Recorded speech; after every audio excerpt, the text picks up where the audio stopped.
আসসালামু আলাইকুম। আহ, আমরা দেখতে পাচ্ছি যে মার্কেট আজকে বেশ ভালো রকমের কামব্যাক করেছে। গতদিনের যে পতন ছিল সেই পতনটা আমাদেরকে অনেককেই ভয় পাইয়ে দিয়েছিল। আমরা মার্কেটকে আস্থায় রাখছি কিন্তু যে মার্কেট ভালো হবে, আমরা ভয় পাই নাই। আর গতকালকে মার্কেটে যে পতন হয়েছে সেই পতনটা ছিল একদম ব্যাংক কেন্দ্রিক পতন। আমরা চলেন ব্যাংকটাকে একটু দেখি। ব্যাংক ব্যাংক সেক্টর ব্যাংক সেক্টরে আমার হিসাবে আমার চাওয়া এক্সপেকটেশন ব্যাংক সেক্টর মোটামুটিভাবে 14 টাকা 60 পয়সা এরকম জায়গায় ব্যাংক সেক্টর চলে আসা উচিত। এখানে একটা ভালো সাপোর্ট আছে। আমরা যদি এই সাপোর্টটাকে দিকে তাকাই, আমরা যদি একটু সাপ্তাহিক চার্টে যাই, তাহলে পরে এই সাপোর্টটা আপনাদের কাছে আরো স্পষ্ট হবে। ওকে, একটু সময় দিবেন প্লিজ। আমরা এই সাপোর্টটা এখানে দেখতে পাই। যদি আমরা এখানে সাপোর্টটাকে দেখি, এখানে একটা সাপোর্ট, এইখানে এটা একটা শক্ত এবং দৃশ্যমান সাপোর্ট। সুতরাং সেক্টর 14 টাকা 60 পয়সা এরকম জায়গাতে এসে থামা উচিত এবং আমরা আশা করছি থামবে। সেক্ষেত্রে ব্যাংক থামবে। আর ব্যাংক থামলে পারে কোম্পানিগুলো যখন মুভমেন্ট হবে তখন ইন্ডেক্সের আমরা পজিটিভ মুভমেন্ট দেখতে পাবো আশা করি। সুতরাং ইন্ডেক্স নিয়ে আমরা ঘাবড়াবো না, আমরা আমাদের হাতে থাকা শেয়ারগুলোর পজিশন দেখব। অনেস্টলি সত্যি কথা বলতে গেলে পারে যে শেয়ারগুলো আপনারা স্টপ লস নিয়ে নিয়েছেন সেই শেয়ারগুলোতে কিন্তু স্টপ লস হয় না। আমি কয়েকটা উদাহরণ দিই। মুন্নু সিরামিক, এই শেয়ারটা আমরা হোল্ড করছি। এই শেয়ারটাতে খারাপ ইপিএস আসছে। শেয়ারটা যখন আমি কিনি, আমার এখানে টেকনিক্যাল সম্পূর্ণ সেট আপ রেডি ছিল। আমার এখানে একটা সুন্দর সাপ্লাই এবং ডিমান্ড এরিয়া, এই এরিয়াটা সুন্দর ভলিউম নিয়ে পার হয়ে গিয়েছে, রিটেস্ট করেছে। এই জায়গাতে শেয়ারটা এখন উপরের দিকে চলে যাওয়ার কথা। কোনো অবস্থাতেই আমার এই পয়েন্ট ব্রেক ডাউন করে নিচের দিকে নামার কথা না এই শেয়ারটাতে। এবং আমরা যদি আরএসআই এর দিকে তাকাই এখানে, তাহলে পরে আমরা দেখতে পাবো যে আরএসআই এখানে ভার্টিক্যাল হরাইজন্টাল ইয়াতে মুভমেন্ট করছে। তার মানে কি সেটাতে কোনো স্পিড নাই। আরএসআই কিন্তু আমাদের স্পিডোমিটার, আরএসআই কিন্তু আমাদের দেখায় প্রাইস স্পিডে আছে কিনা। আমরা যদি ঠিক এরকম জায়গাতে আরএসআইকে দেখতে যাই, তাহলে পরে আমরা দেখতে পাবো যে আরএসআই স্পিডোমিটার একদম ডাউন। তাহলে মার্কেটটা সেটাতে কোনো স্পিড নাই। এরকম অবস্থাতে শেয়ারটা হঠাৎ করে ডাউন সাইডে স্পিড দেওয়া সম্ভব না। শেয়ারটা দেখেন পড়ে গিয়ে আবার উপরের দিকে আজকে উঠে গিয়েছে। এই যে এইটুকু স্টপ লস হান্ট হয়ে গিয়েছেন অনেকেই আতঙ্কে শেয়ার ছেড়ে দিয়েছেন, কিন্তু আমার এখানে ভলিউম কই? গ্যাপ ডাউন দিয়ে যে শেয়ারটা নিচের দিকে নেমে গিয়েছে, ভলিউম কই? আজকে চমৎকার একটা ক্যান্ডেল দিয়ে এটা আবার তার জায়গা ফেরত নিয়ে আসছে এবং যে ভলিউম আছে সেই ভলিউম নিয়ে আমরা আশা করছি আগামী দিন এই শেয়ারটা আপসাইড মুভমেন্ট হবে। যদি কেউ এই শেয়ারটা নিতে চান আগামী দিন নিতে পারেন। এই শেয়ারটা stop loss, definitely stop loss ছাড়া আমরা শেয়ার নিতে চাইবো না। স্টপ লস সেট করে রাখবেন যদি রাখতে চান। এই ঠিক 78 টাকা 78 টাকা 79 টাকা নিচে ক্লোজ হলে পরে শেয়ারটাতে আপনারা বের হয়ে যাবে। এখন স্টপ লস দেওয়া কঠিন। তারপরে চলেন ফারক্যাম। ফারক্যাম আমরা শেয়ারটাতে হোল্ড করছি। এই শেয়ারটা খারাপ ইপিএস দিল। এই শেয়ারটা কোনোভাবে আমাদের এইটুকু পর্যন্ত আপনারা দেখতে পাচ্ছেন শেয়ারটার নামা গ্রহণযোগ্য ছিল। এইটুকু হচ্ছে ইপিএস এর প্রভাব এবং এইটুকু হচ্ছে স্মার্ট মানির কারসাজি। শেয়ারটা যদি 17 টাকা লেভেল পার করতে পারে, তাহলে পরে আপনারা এই শেয়ারটাতে এন্ট্রি নিতে পারেন ইনশাল্লাহ। আবার 17 টাকা লেভেলে এই সাপ্লাইটা আছে, এই জায়গাকার এই সাপ্লাইটা নিতে গেলে পরে আরো ভলিউম লাগবে। যদি 17 টাকা পার করতে পারে এই শেয়ারটাও অনেক দূর যাওয়ার সক্ষমতা রাখে। আমরা যদি শুধুমাত্র সাপোর্ট এবং রেজিস্ট্যান্স, সাপ্লাই এবং ডিমান্ড এই এরিয়াগুলোতে একটু মনোযোগ দিই, কোথায় স্মার্ট মানি ঘাপটি মেরে বসে আছে, কোথায় স্মার্ট মানি আমাদের কাছ থেকে শেয়ার কিনে নিচ্ছে, আমরা যদি এটা বুঝতে পারি তাহলে পরে আমরা সতর্ক থাকবো। যেহেতু আমরা মার্কেটকে আস্থায় নিয়ে আসি, সেহেতু আমরা একটু একটু আমরা স্টপ লস পয়েন্টগুলোকে একটু ফ্লেক্সিবল রাখার চেষ্টা করব, যাতে আমাদের কাছ থেকে স্মার্ট মানি এভাবে শেয়ার কেড়ে নিতে না পারে। কেমন? আমাদের একটু ধৈর্য রাখা লাগবে। আজকে এই গ্রুপে আলোচনা করছিলাম যে আমরা আসলে গেরিলা যুদ্ধ করি। স্মার্ট মানির সাথে পেরে ওঠা কঠিন। আমাদের স্মার্ট মানি খুবই ধূর্ত, খুবই চালাক। আমরা ওই অনেকটা ওই শিয়ালের মতো আর কি, স্মার্ট মানির কাছ থেকে তাদের খাবারটা চুরি করে নিয়ে আসে। আমাদেরকে একটু কৌশলী, একটু সতর্ক, একটু চালাক হতে হবে। স্মার্ট মানি আমাদের থেকে অনেক বেশি চালাক ডেফিনেটলি। তাদেরকে বিট করতে গেলে পরে আমাদেরকে তো কিছুটা চালাকি করতে হবে। তো এই বিষয়গুলো আমরা মাথায় রাখবো। তো ফারক্যাম এই শেয়ারটা দেখা যাক। ফারক্যামের সাথে সাথে স্যালভো কেমিক্যাল আজকে মার্কেটে ফার্মা এবং কেমিক্যাল সেক্টরে কিছু শেয়ার বেশি ভালো লিড দিয়েছে। ইঞ্জিনিয়ারিং সেক্টর গতদিনে লিড দিচ্ছিল। এই যে মার্কেট রোটেট করছে, এইটা একটা ভালো সাইন। এই সাইন আমাদেরকে আশা জাগায়, এই সাইন আমাদেরকে ভরসা দেয় যে মার্কেট খুব বিশ্রীভাবে পড়বে না। মার্কেটকে আস্থায় রাখার অনেকগুলো এলিমেন্ট আমরা চোখের সামনে দেখতে পাই। চলেন আমরা ফার ক্যাম নিয়ে আলোচনা করি। আমাদের ফার ক্যামের সাপ্লাই এবং ডিমান্ড এরিয়া নিশ্চয়ই আপনাদেরকে আলাদাভাবে বোঝাতে হবে না। ওকে, সুন্দর। আমাদের এখানে একটা ট্রায়াঙ্গেল প্যাটার্ন তৈরি হয়ে আছে। ট্রায়াঙ্গেল একটা বাইল্যাটারাল প্যাটার্ন, ট্রায়াঙ্গেল একটা বাইল্যাটারাল প্যাটার্ন। এখানে বাড়ি খেলো কেন? এখানে বাড়ি খেলো তারও ব্যাখ্যা আছে। আমাদের এখানে একটা ছোট্ট সাপ্লাই এবং ডিমান্ড এরিয়া আছে, দেখেন ওই জায়গাতেই সে বাড়ি খেয়েছে। আগামী দিন স্যালভো কেমিক্যাল যদি 34 টাকার উপরে স্ট্রংলি দাঁড়াতে পারে, ভালো ভলিউম, আশা করছি আগামী দিনে সেটা দাঁড়াবে, তাহলে পরে এন্ট্রি নিতে ভয় কোথায়? আমার এখানে গ্যাপ আপ ওপেন হয়েছে, ট্রায়াঙ্গেল ব্রেকআউট করেছে, এগুলো গাড়ি বের হয়ে যাওয়া, গ্যারেজ থেকে এই সমস্ত শেয়ারগুলো বের হয়ে গিয়েছে।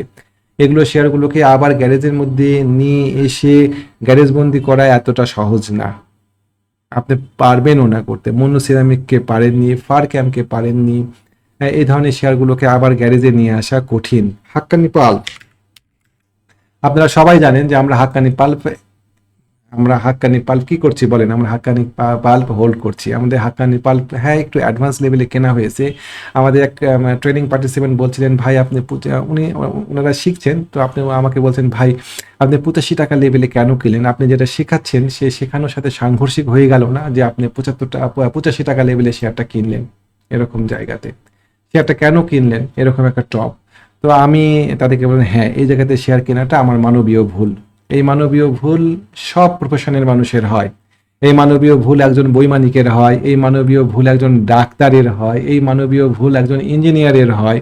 তো এই মানবীয় ভুলগুলো হয় হওয়ার ক্ষেত্রে আসলে কিছু করার থাকে না, এটা হিউম্যান এরর। এখানে আমাদের এন্ট্রি নেওয়াটা সেই সময় টেকনিক্যালি ঠিক ছিল না। তবে আমরা এই জায়গাতে শেয়ারটা ছেড়ে দেবো এরকমও কোনো টেকনিক্যাল সিগন্যাল ছিল না।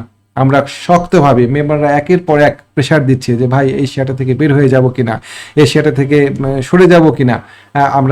আমরা বারবার বলছিলাম যে না, এই শেয়ার থেকে সরা যাবে না, এই শেয়ারটা আমাদেরকে থাকতে হবে, এই শেয়ারটা ভালো করার স্কোপ আছে অনেক, লোপে টাইপের শেয়ার কেমন। সো এই শেয়ারটা যদি আগামী দিন আপনাকে কেনার সুযোগ দেয়, কেন আপনি এই শেয়ারটাতে এন্ট্রি নেবেন না? সুযোগ দিবে আপনাকে, ডেফিনেটলি সুযোগ পাওয়া যায়। একটা শেয়ারের দাম বেড়ে গেলে পরে আমরা মনে করি আর নেওয়া যাবে না, কিন্তু একটা শেয়ারের দাম বাড়ার পরে সে যদি থামে বা সে যদি আপনাকে এন্ট্রি নেওয়ার সুযোগ দেয়, আপনি কেন এন্ট্রি নেবেন না? আপনি টানের উপরে না কিনেন, কিন্তু যদি ও কোনো কারেকশানে আসে, ঠিক আছে, কারেকশান না আসলো, ও এখানে গিয়ে ডেফিনেটলি সে বাধাগ্রস্ত হবে এই জায়গাতে। এখানে বাধাগ্রস্ত হলে পরে যখন সে নিচের দিকে নামবে তখন আপনি এন্ট্রি পজিশন খুঁজেন। গতদিন আগামী দিন হয় নাই কিনলেন 80 টাকা 81 টাকা লেভেলে, ও যখন 85 টাকা লেভেলে আসবে তখন ও আবার বাধাগ্রস্ত হবে। এখানে টপ টপ টপ টপ বাধাগ্রস্ত হবে, কিছু শেয়ার সেল হবে। যখন শেয়ারটা কারেকশানে আসবে তখন আপনি এরকম জায়গাতে 79 78 এরকম জায়গাতে শেয়ারটা যদি আসে 3 টাকা যদি কমে পান, তাহলে পরে নেওয়া উচিত আমি মনে করি, বা নেবেন কিনা সেটা তখন বিবেচনা করে দেখবেন এই শেয়ারটা। ওকে, তারপর স্যালভো নিয়ে কথা বললাম। সিভিও এই শেয়ারটা দেখেন আজকে সে একদম খাদের কিনারা থেকে ঘুরে আসছে। আমাদের এখানে একটা সাপ্লাই এবং ডিমান্ড এরিয়া, শেয়ারটা ডিপ করেছিল, ডিপ করে সে আজকে ভালো ভলিউম নিয়ে কামব্যাক, সেটা খুব ভালো ইপিএস দিয়েছে। শেয়ারটা সব কিছু ঠিক আছে, শুধুমাত্র সম্ভবত ক্রুড অয়েল পাচ্ছে না যুদ্ধ পরিস্থিতির কারণে। এটা ঠিক হয়ে যাবে আশা করি, এবং আশা করি এই শেয়ারটা এই জায়গাতে পড়ে থাকবে না। যাদের কাছে আছে তারা একটু ধৈর্য ধরবেন এই শেয়ারটা নিয়ে। আশা করছি এই শেয়ারটা আপনাদেরকে হতাশ করবে না। আমাদের এখানে ডবল বটম তৈরি হয়ে আছে, নেকলাইন ব্রেক করেছে, খারাপ পরিস্থিতি, খারাপ সিনারিও, ইন্স্যুরেন্সের মুভমেন্ট, ইপিএস এর প্রভাব, সব কিছু মিলায় এই শেয়ারটার উপরে নেতিবাচক প্রভাব পড়েছে। তা না হলে পরে এই শেয়ারটা এইটুকু নামতো না। আমরা এই শেয়ারটা হোল্ড করছি, আমরা শেয়ারটা ছাড়বো না। তারপরে আরেকটা শেয়ার দেখায়, বিভিন্ন সেক্টরের শেয়ারগুলো নিয়েই কথা বলছি, কারণ সেক্টর রোটেট করছে। কোনো একদিন এক সেক্টর খেলছে, পরের দিনকে সেই সেক্টরকে দাঁড় করে রেখে আরেকটা সেক্টরের মুভমেন্ট হচ্ছে। মজার একটা মার্কেট, শুধুমাত্র আপনি তাদের সাথে সাথে তাল দিবেন। ওকে ফাইন, এবার আসেন হচ্ছে আমাদের অগ্নি সিস্টেম একটা চমৎকার সাপ্লাই ডিমান্ড এরিয়া পার করে আসছে কাছাকাছি। এটা আমাদের ইয়ে, তাই না? এইটা খুব মারাত্মক, অনেক এখানে একটা চমৎকার অ্যাকোমোডেশন হয়েছে, ফাইন একটা অ্যাকোমোডেশন হয়েছে। অ্যাকোমোডেশন হওয়ার পরে এই শেয়ারটা এখানে নিচের দিকে নেমে আসছিল, ওকে, আমরা এখন এই শেয়ারটাতে এন্ট্রি দিব কিনা বা এন্ট্রির কৌশল কোথায় হবে, কোন জায়গাতে এন্ট্রি নিলে পারে আমাদের লস কম হবে বা লসের সম্ভাবনা কম থাকবে, লাভের সম্ভাবনা বেশি থাকবে, এই ট্রেড প্ল্যান আমাদের করা উচিত এবং আমরা সেই প্ল্যান অনুযায়ী ট্রেড করবো কিনা বিবেচনা করতে পারি। আজকে শেয়ার সংখ্যা অনেক বেশি হচ্ছে মনে হয় আপনাদের কাছে, মার্কেট যেহেতু ভালো শেয়ার সংখ্যা একটু বেশি হতেই পারে। বিবিএস কেবল, বিবিএস দুইটাই কিন্তু ভালো পজিশনে আছে। বিবিএস কেবল এবং বিবিএস একটু ওয়েট করেন, শেয়ারটাতে এখানে প্রচুর সাপ্লাই আছে 21 টাকা 50 পয়সা এই লেভেলটাতে। এই লেভেলটাতে শেয়ার কি আচরণ করে এটা আমরা দেখবো। বিবিএস কেবল 21 টাকা 20 পয়সা, 21 টাকা 30 পয়সা। আশা করছি এই শেয়ারটা এই জায়গা পার করতে পারলে পারে এটার অনেক দূর গন্তব্য হবে। হ্যাঁ, আমাদের এখানে সুইং হাই থেকে এই সুইং হাই দূরত্ব অনেকখানি, সুতরাং এখানে স্মার্ট মানির প্রবেশ ঘটে আছে, যেটা হাক্কানি পাল্পের ক্ষেত্রে ছিল। গতকালকে আমাদের প্যানেলের সাথে কথা হচ্ছিল, টেকনিক্যাল প্যানেলের সাথে আমরা সবাই মিলে একমত হলাম যে এইখানে যে পরিমাণ ভলিউম এঙ্গেজ হয়ে আছে হাক্কানিতে, তাতে এই হাক্কানির এই লেগে সেই পরিমাণ ভলিউম নাই এবং ওটাকে নিচের দিকে ফিবোনাকি 618 এর নিচে এই শেয়ারটাকে নামানো প্রায় অসম্ভব বলা ঠিক না, অনেক কঠিন, অনেক কঠিন। এই জায়গাতে নামালে পরে অনেক কিছু পরিবর্তন হয়ে যাবে মার্কেটে। সো আমরা এই শেয়ারটাতে এখানে থাকবো। কেমন? একই কথা বিবিএস কেবলের ক্ষেত্রে, যে পরিমাণ ভলিউম এখানে এঙ্গেজ হয়েছে এই জায়গাতে এই এই ক্যান্ডেলে, সেই পরিমাণ ভলিউম এইটুকুতে নাই। সুতরাং আমরা এখন অপেক্ষা করব জাস্ট একটা শেয়ারকে টানা এভাবে বাড়ে ভাই, এভাবে বাড়ে টান আকাশে উঠে না, তা তো উঠে না। একটা শেয়ার কিভাবে উঠে? এইভাবে তো উঠে, এইভাবেই তো উঠে, তাই না? আর এই আর দু একটা শেয়ার বাদ দেন সেটা আলাদা কথা, কিন্তু বেশিরভাগ ক্ষেত্রে শেয়ারগুলো কারেকশন দিয়ে দিয়ে উঠে। তো এটা একটা কারেকশন এখানে আসছে, এখানে উঠেছে, এখানে আর একটা কারেকশন, আমাদের এখানে সাপোর্ট আছে, সাপোর্ট পেয়েছে, আমাদের জাস্ট এখন এখানে এন্ট্রি নেওয়া যায়। অথবা যদি বেশি সতর্ক হন তাহলে পরে এই লাইনটা পার করে দেন, এন্ট্রি নেন। এগুলাতে নিতে ভয় পেলে তো চলবে না। তারপরে এসপি সিরামিক, এগুলো সম্ভাবনাময় শেয়ার। এসপি সিরামিক এই শেয়ারটা যে কত ভালো হবে সেটা আমি আজকে না বলি, আমি আপনাদের আজকে উপস্থাপন করলাম। এই শেয়ারটা খেয়াল রাখবেন এবং এই শেয়ারটা নিয়ে আপনারা পরবর্তী পরে যখন বাড়বে তখন আমি আপনাদের সাথে এই শেয়ারটা নিয়ে কথা বলবো ইনশাআল্লাহ। সিরামিক সেক্টর আজকে মুভমেন্ট দিয়েছে, Fuwang ceramic, Monno ceramic, standard ceramic, RAK ceramic, SP ceramic ব্যতিক্রম হবে না, ওদের সাথে সাথে যাবে, আশা করি যাবে।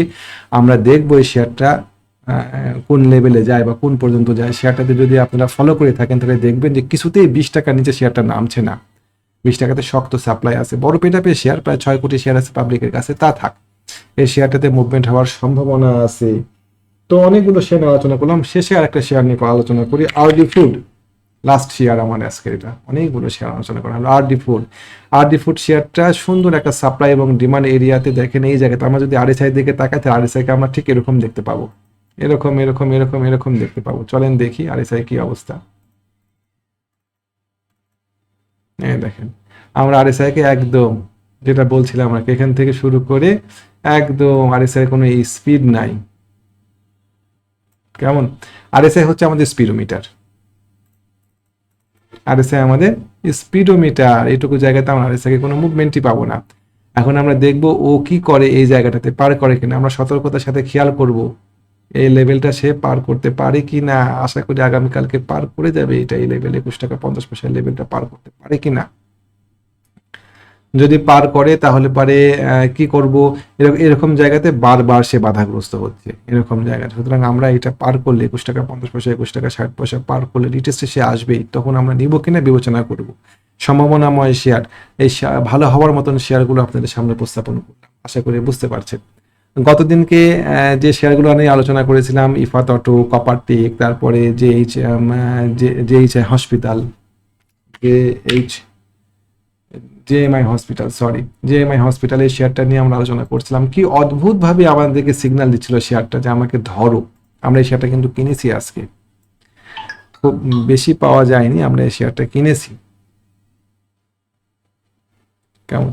এই শেয়ারটা সুন্দর, আমাদের এই শেয়ারটাতে এন্ট্রি পয়েন্ট ছিল এরকম জায়গায়, আমাদের এইটা ছিল এন্ট্রি পয়েন্ট। এটা আমাদের 45 টাকা 50 পয়সা, অনেকেই কিনতে পারিনি, শেয়ারটা বেশিক্ষণ নামেনি। যারা আশায় ছিলেন যে আরো কমে কিনবেন তারা কিনতে পারেননি শেয়ারটা, আমাদের এরকম 45 টাকা 20 পয়সা 30 পয়সাতে আমাদের বাইরার ছিল, ওইখানে এসে 5 7 জন কি 8 জন কিনতে পারছেন, অনেকে কিনতে পারেননি। এই শেয়ারটা মুভ দিয়েছে উপরের দিকে, দেখা যাক কোথায় নিয়ে যায়। এখানেও এটাও খারাপ ইপিএস দিয়েই দেখেন এই শেয়ারটা এত দূর যাবে, এটা কি স্মার্ট মানি আগে থেকে জানতো না? এটা কিন্তু সিগন্যাল দিচ্ছিল এই ক্যান্ডেলে, আপনারা কি ধরতে পারছিলেন? এই শেয়ারটা এই ক্যান্ডেলে আমাদেরকে সিগন্যাল দিচ্ছিল যে আমি আসবো, আমি বাড়াবো, মানে ভালো ভলিউম। তারপরে জাস্ট ওরা টেকনিক করে এই যে এদের কাছ থেকে শেয়ারগুলো কেড়ে নিয়েছে, এখানে কোনো ভলিউম ছিল না, লো ভলিউম ছিল। তারপরে দেখেন দুম করে শেয়ারটা উপরের দিকে উঠে গিয়েছে। এই যে আপনার সাথে চার্ট কথা বলে, চার্টের সাথে আপনার কথা বলা শিখতে হবে, চার্ট রিড করা শিখতে হবে। এই রিড করা শিখলে পরে, চার্টের সাথে কথা বলা শিখলে পরে আপনি দেখবেন আপনার কাছে চার্টটা অনেক সহজবোধ্য হয়ে যাবে। আমাদের কাছে যেমন চাইনিজ একটা বই আমরা কিছুতেই বুঝতে পারবো না, কোনো গল্প বা কোনো ওখানে কি লেখা আছে আমরা বুঝতে পারবো না, যদি আমরা চার্ট রিড করতে না পাই তাহলে ক্যান্ডেলের দিকে তাকালে পরে আমরা কিছুই বুঝতে পারবো না। আমাদেরকে চার্ট রিড করা শিখতে হবে। আমরা চার্ট রিড করা শিখবো, আমরা বিভিন্ন কৌশলে চার্ট রিড করা শিখবো, ইন্ডিকেটর দিয়ে চার্ট রিড করা শিখবো, আমরা ইন্ডিকেটর দিয়ে চার্ট রিড করা শিখবো, আমরা ক্যান্ডেল ভলিউম দিয়ে চার্ট রিড করা শিখবো, আমরা কালার ব্লক স্ট্রাকচার দিয়ে চার্ট রিড করা শিখবো, আমরা সাপ্লাই ডিমান্ড এরিয়া দিয়ে চার্ট রিড করা শিখবো। আমরা এমন জায়গাতে সাপ্লাই ডিমান্ড এঁকে আপনাদেরকে দেখাবো যেখানে আপনারা কল্পনা করতে পারবেন না, যেখানে সাপ্লাই এবং ডিমান্ড আছে এবং এখানে স্মার্ট মানি অপেক্ষা করছে। এই বিষয়গুলো আমাদেরকে জানা উচিত এবং জেনে আমাদের ব্যবসা করা উচিত, তাহলে পরে আমাদের ব্যবসাটা অনেক সহজ হবে, অনেক ইজি হবে। তো আজকে আর ভিডিওটা বড় না করে, আমাদের একটা টেকনিক্যাল ট্রেনিং প্রোগ্রাম শুরু হচ্ছে আগামী 15 তারিখ থেকে। যারা ট্রেনিংটা করতে আগ্রহী বা জেনে ব্যবসাটা করতে চান তাদের জন্য এটা একটা ভালো শেখার জায়গা হতে পারে। আমরা রেজিস্ট্রেশন নিচ্ছি, আপনারা আমাদের সেটা রেজিস্ট্রেশন করে রাখতে পারেন। আর এর পাশাপাশি আমাদের একটা হোয়াটসঅ্যাপ গ্রুপ আছে যেখানে আমরা বিভিন্ন সম্ভাবনাময় শেয়ার নিয়ে আলোচনা করি। একটা শেয়ার কোথায় এন্ট্রি দেওয়া যায়, কোন শেয়ারটা ভালো হতে পারে এই সপ্তাহে বা এই দিনে, কোন শেয়ারগুলো কেনা যায়, কোন শেয়ারটা ধরে রাখা উচিত, কোন শেয়ারটা আর ধরে রাখা উচিত না, স্টপ লস নিয়ে নেওয়া উচিত, এই বিষয়গুলো আমরা বিস্তারিতভাবে আলোচনা করি।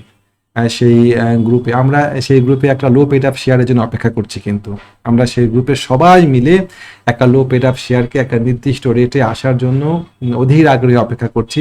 যদি আসে আমরা নিব ওই প্রাইজে, না আসলে ঠিক আছে বাদ, কিন্তু যদি আসে সেটা আমরা নিব। আমরা আগেই জানাই দিই যে অমুক শেয়ারটা যদি অমুক জায়গাতে আসে তাহলে পরে আমরা সেই শেয়ারটা সেই জায়গাতে এন্ট্রি নেওয়ার চেষ্টা করব, কিছুটা লং পজিশন নেওয়ার জন্য।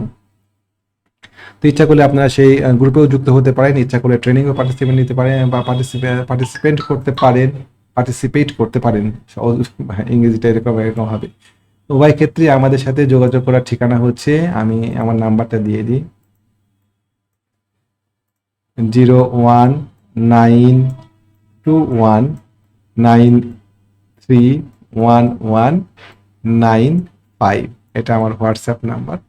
আপনারা ইচ্ছা করলে পারে এই নাম্বারে যোগাযোগ করে আমাদের সাথে আমাদের সার্ভিসগুলো নিতে পারেন, আশা করি সন্তুষ্ট হবে। আজকে এই পর্যন্তই থাকলো ভিডিও, ইনশাআল্লাহ আবার কথা হবে আপনাদের সাথে নেক্সট ভিডিওতে। জি, আসসালামু আলাইকুম ওয়া রাহমাতুল্লাহ।